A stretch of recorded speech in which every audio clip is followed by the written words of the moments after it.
Hello and welcome to the first episode of Amazon Redshift Quick Bites, where Redshift Solutions Architect present a new feature of Redshift in 3 minutes or less. Amazon Redshift is a fast, fully managed petabyte scale data warehouse service that makes it simple and cost efficient to analyze all your data.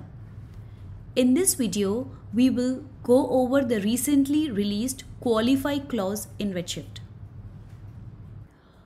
Qualify clause does to the results of a Windows function what the having clause does to aggregate functions.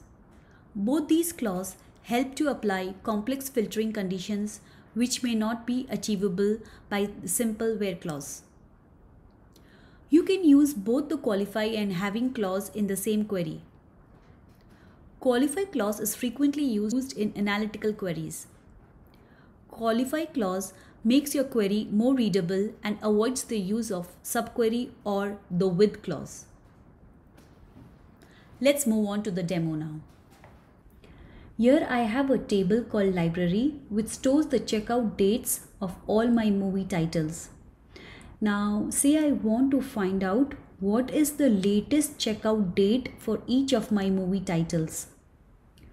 To do that, I would probably rank the dates that each of these movies were checked out using a rank function and then just filter on the rank is equal to 1 and I should be good, right?